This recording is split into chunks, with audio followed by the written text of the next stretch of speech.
प्रिय विद्यार्थियों, हम राज्य के नीति निर्देशक तत्वों के बारे में अध्ययन कर रहे थे और इससे पूर्व के वीडियो में हमने नीति निर्देशक तत्वों के अर्थ एवं स्वरूप के बारे में जानकारी प्राप्त की थी और ये देखा था कि संविधान के भाग 4 में नीति निर्देशक तत्वों का उल्लेख किया गया है। यद्यपि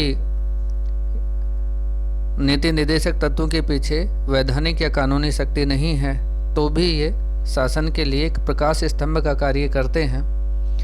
आज हम ये देखने का प्रयास करेंगे कि संविधान में इन नीति निर्देशक तत्वों का किस तरह से प्रावधान किया गया है।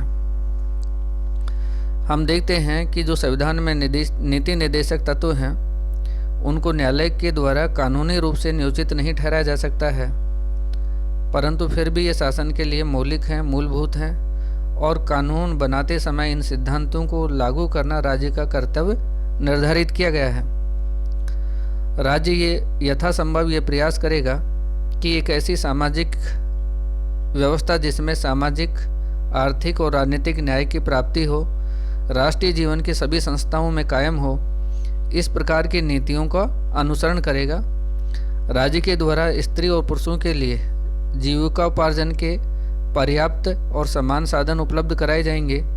समान कार्य के लिए समान वेतन का प्रावधान किया जाएगा और राज्य अपनी आर्थिक क्षमता एवं विकास को ध्यान में रखते हुए प्रत्येक व्यक्ति के लिए रोजगार की व्यवस्था करेगा।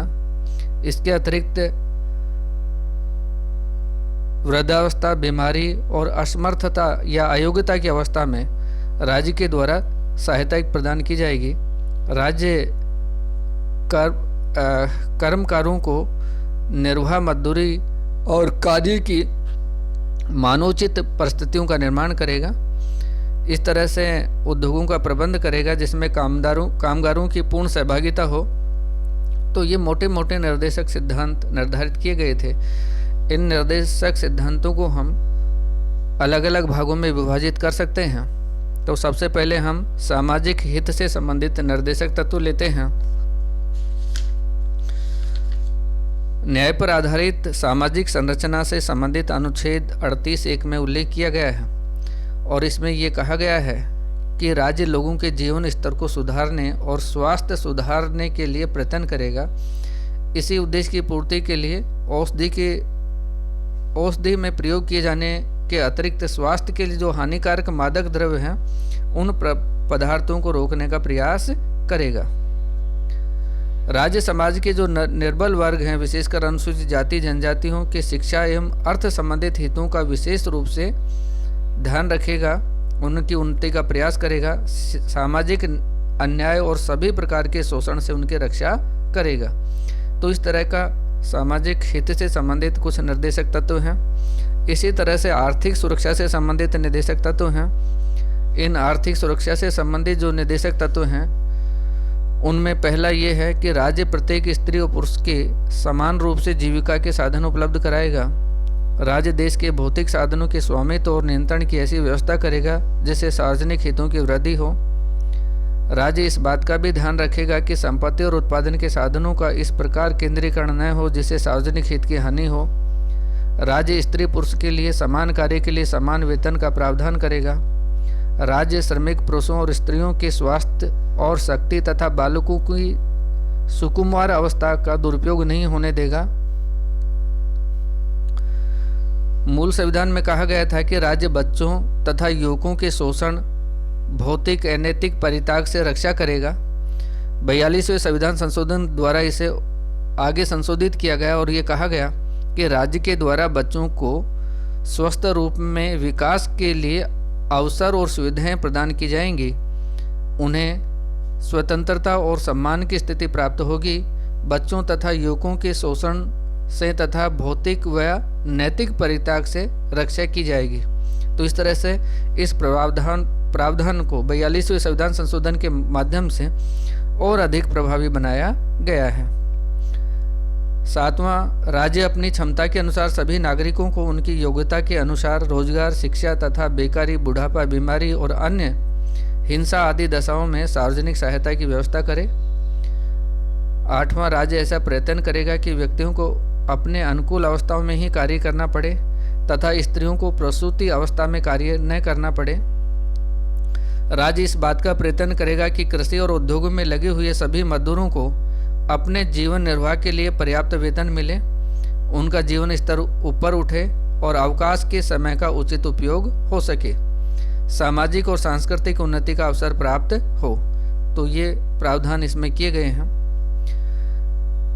10वां प्रावधान ये किया गया है कि राज्य का यह दायित्व हुआ कि गांव में व्यक्तिगत तथा सहकारी आधार पर कुटीर उद्योगों को प्रोत्साहन दिया जाए। वैज्ञानिक आधार पर कृषि का संचालन करना भी राज्य का कर्तव्य होगा। राज्य पशुपालन के अच्छे प्रणालियों का प्रचलन करेगा। गायों, बछड़ों व अन्य दुधारू और वाहक पशुओं की नस्ल सुधारने तथा उनके वध को रोकने का प्रयत्न करेगा।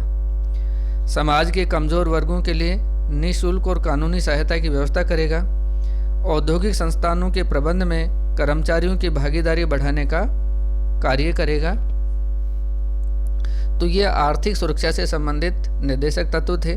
जो आर्थिक सुरक्षा से संबंधित निर्देशक तत्व हैं उनमें जो मूलभूत बात ये है कि यदि इनको लागू किया जाता है तो निश्चित रूप से लोक कल्याणकारी राज्य की दिशा में महत्वपूर्ण कदम राज्य का होगा और इससे आर्थिक सामाजिक न्याय की प्राप्ति सुनिश्चित हो सकेगी।